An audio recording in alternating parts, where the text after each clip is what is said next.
हाँ जी friends, it's a JNU SIS 2011 question paper. ठीक है.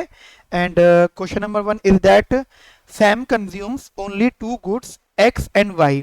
If X is given good for Sam then. Now guys, मैंने आपको क्वेश्चन डिटेल करके बताया है और इसमें गाइस यहाँ पे 4 पार्ट्स हैं. जिसमें से फर्स्ट पार्ट क्या था कि Y must be given good, Y must be normal good, both are false and both are true. ठीक है. तो क्या देखो, मैं इस क्वेश्चन को थोड़ा सा एक्सप्लेन करता हूँ आपके लिए एंड मैं अपनी एक्सप्लेनेशन देता हूँ कि मेरे अकॉर्डिंगली इस क्वेश्चन की एक्सप्लेनेशन क्या होनी चाहिए और इस क्वेश्चन के अकॉर्डिंगली इसका पॉसिबल आंसर क्या होना चाहिए. ठीक है. एंड देन गाइस आप अपने अकॉर्डिंगली अपने हिसाब से इसका आंसर टिक करना. ठीक है बेटा. तो मैं गाइस आपको यहाँ पे छोटा सा कंसेप्ट आपको साथ साथ बता देता हूँ, क्योंकि गाइस देखो, किसी भी एंट्रेंस पेपर में खास बात क्या होती है कि अगर वो क्वेश्चन रिपीट होना होता है तो वो रिपीट हो जाता है, या फिर वो एग्जामिनर क्या करते हैं उस क्वेश्चन को रिपीट इस तरीके से करते हैं कि क्वेश्चन में कुछ चीजें बदल देते हैं. तो इसलिए गाइस आप एक तो क्वेश्चन को भी समझो, साथ साथ उस क्वेश्चन का कंसेप्ट भी समझो. ठीक है. नाउ देखो गाइस, ऐसा होता है कि जब हम बात करते हैं goods to goods world to goods world दो गुड्स की दुनिया में, जहाँ पे दो गुड्स होते हैं. ठीक है. जहाँ पे हमने बोला जी एक्स है और एक वाई है. तो बेटा देखो, ये बाय मैथमेटिकल कैलकुलेशन मैथमेटिकली भी प्रूव्ड है. मैथमेटिकल एक बात प्रूफ है कि एटलीस्ट, मैं आपको चीज बता दूं तो बेटा, at least one of the good one of the good is normal in two commodity case.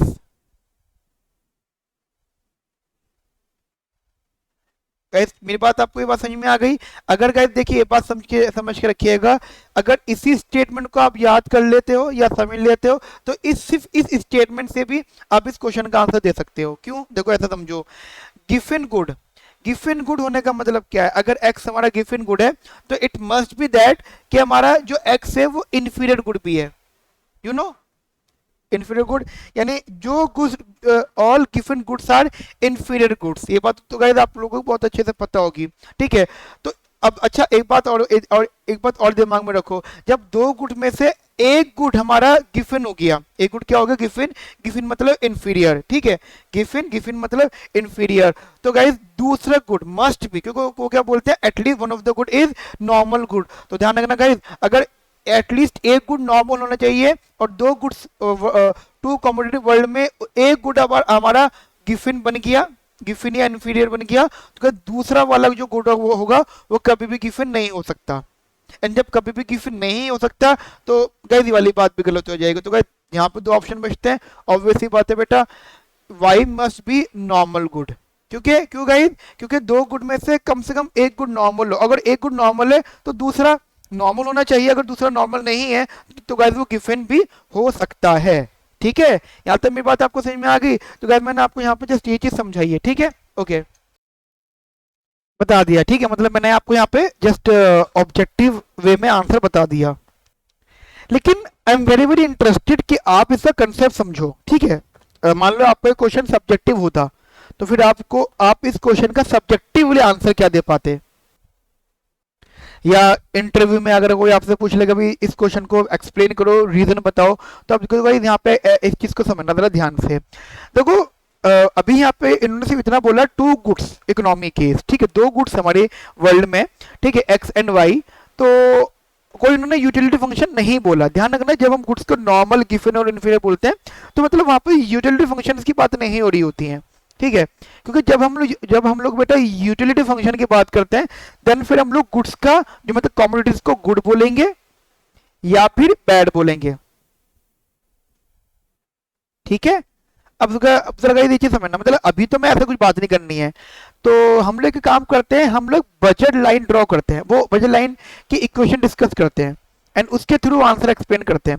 देखो क्या होता है, P1x या Px ये plus Py is equals to m.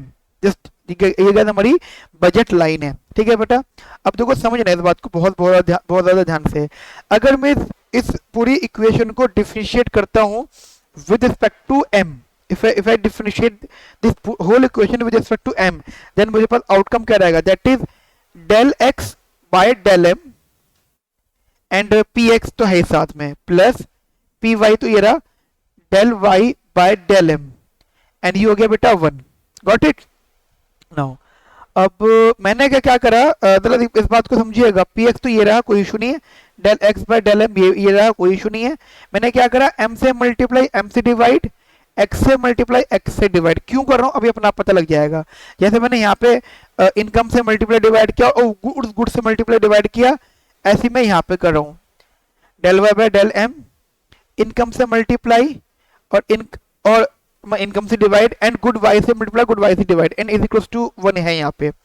अब जरा गाइस एक बार बताओ, जस्ट मेरा आप लोगों से छोटा सा क्वेश्चन है, del X by del M into M by X क्या बन जाएगा जी, ये बन जाएगा income elasticity of good X. मैं दोबारा ठीक से लिख देता हूँ इसको, income elasticity of good X. ठीक है, ये किसका बना, इनका जो मैंने शेड किया है, बचा कि यहाँ पे P one X P X X upon में M. Similarly del Y by del M M by Y, ये क्या बन गया जी, ये बन गया जी आपका income elasticity of good Y. ठीक है, into P Y into Y upon में M and is equals to 1 है। अब जरा एक बार बताओ गाइस, जस्ट एक बार बताओ, ये क्या था यहाँ पे, पी एक्स इंटू एक्स क्या था, this is the price of good X multiply by कितनी क्वांटिटी आप एक्स की कंज्यूम कर रहे हो। ठीक है, so this is total expenditure on good X. ठीक है, this is total expenditure on good X, है ना, और ये total expenditure on good Y.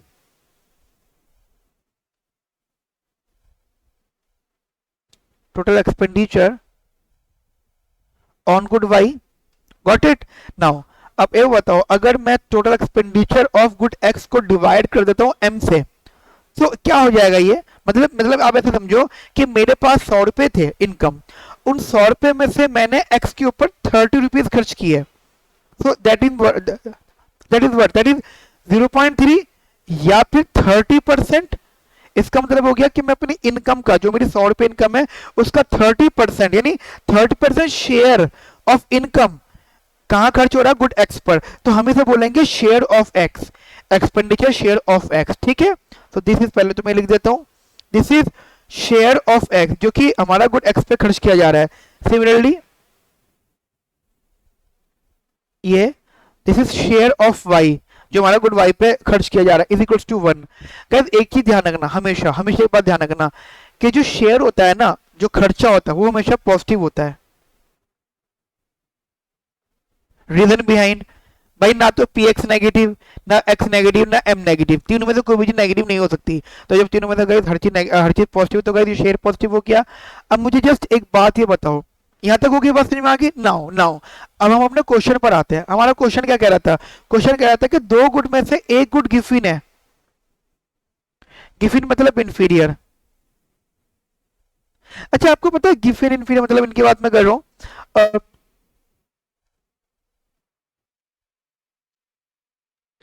आपको पता है कि गिफिन हो या इन्फीरियर हो, इन्हें हम लोग बैड कम्युनिटी के नाम से जानते हैं। पता है आपको, आप लोगों को पता है ये बात, कम्युनिटी बैड हो या मतलब सॉरी बैड करो, गिफिन हो या इन्फीरियर हो, हम गैस उनको बैड कम्युनिटी स्किल के नाम से जानते हैं। इसलिए मैं गैस आपको पता होगा, मैंने अपने पुराने क्लासेस में ये बताया है आपको कि दुनिया में दो ही तरह के गुड होते हैं, एक अच्छे और बुरे।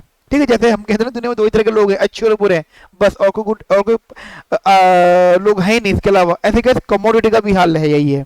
ठीक है, अब मुझे ये बताओ, अगर एक्स हमारा बैड गुड है, if x is the bad good, obviously बात इफ क्या गिवन है, ये बात तो गैस ठीक है, जो एक्स जो हमारा बैड गुड है, तो उसकी इनकम इलास्टिसिटी क्या हो जानी चाहिए, negative. You got my point, bad community की इनकम इलास्टिसिटी क्या हो जाएगी, नेगेटिव। इसका मतलब अब देखो आप ऐसे समझिएगा, मैं इसको लिख रहा हूं यहाँ पे, into X S X E Y of M into S Y is equals to 1। ठीक है, आप इसको ऐसे समझेगा बेटा, ये पॉजिटिव, ये दूसरे कलर से ले आता हूं मैं इसको,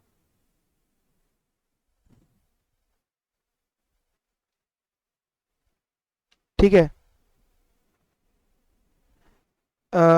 यहाँ रखा मैंने इसको, ये पॉजिटिव, ठीक है, और ये पॉजिटिव, ठीक है जी।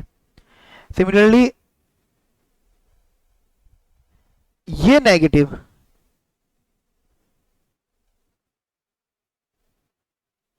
ये नेगेटिव। मेरी बात समझे आप लोग? अब मुझे बताओ ये एंटायर वैल्यू क्या हो जानी चाहिए, ये एंटायर वैल्यू, ये पूरी की पूरी वैल्यू, ये पूरी की वैल्यू अगर क्या हो जानी चाहिए, ये होगी नेगेटिव, पूरी की पूरी वैल्यू नेगेटिव, क्योंकि प्लस माइनस। बेटा मेरी, आप लोग मेरी बात समझ में आ गया आप लोगों को? अब सोचो ये आउटकम आ रहा है नेगेटिव, ये आउटकम आ रहा है नेगेटिव, ठीक है, यहाँ पे ये पॉजिटिव है, यहाँ पे ये पॉजिटिव है। अब सोचो ये चीज पॉजिटिव है, तो हमारे पास अगर ये टर्म नेगेटिव, अब अपने दिमाग में सोचो, हमारा हमारा एक्चुअल में हमारे प्रैक्टिकली बात क्या है कि यहाँ पे प्लस है, यहाँ पे प्लस साइन है, यहाँ पे प्लस साइन है, और इज इक्वल टू में भी प्लस का 1 है। अब सोचो कि एक टर्म नेगेटिव है और फिर प्लस है और इज इक्वल टू में पॉजिटिव आंसर है, तो इसका मतलब इस वैल्यू का क्या होना जरूरी है? क्या ये नेगेटिव हो सकती है? मान लो नेगेटिव हो गई, मैंने आपकी बड़ी बात रखी, अगर आपके माइंड में आने से नेगेटिव हो सकती है, अगर ये नेगेटिव हो गई तो माइनस माइनस माइनस हो जाना चाहिए, तो एंटायर वैल्यू क्या हो जाएगी? Minus, but is equal to में क्या है? प्लस का 1, which is impossible, which is impossible. So that's why guys ये वैल्यू नेगेटिव कभी नहीं हो सकती, इसका जरूरी है कि पॉजिटिव हो, यानी फॉर बेसिकली फॉर प्रूफ, समझ लो, for proof, for both side, दोनों साइड के प्रूफ के लिए कि दोनों साइड पॉजिटिव आंसर आए, मतलब एक साइड पॉजिटिव है तो दूसरी साइड पॉजिटिव आना चाहिए, उसके लिए elasticity of good income, elasticity of good y must be positive, and it is possible, and if it is possible then we can say that कि good y must be normal, क्योंकि normal goods की guys income elasticity positive होती है। इतनी मेरी बात आपको समझ में आ गई? तो देखिए मैंने आपको ये क्वेश्चन इसलिए एक्सप्लेनेशन के साथ में बता दिया, एग्जाम में मान लो अगर ये क्वेश्चन और सब्जेक्टिव वे में भी आ जाता तो आप इस क्वेश्चन को अच्छे से एक्सप्लेन कर पाते। ठीक है बेटा, तो अभी हमने अलग क्वेश्चन सॉल्व किया है, ठीक है, ओके।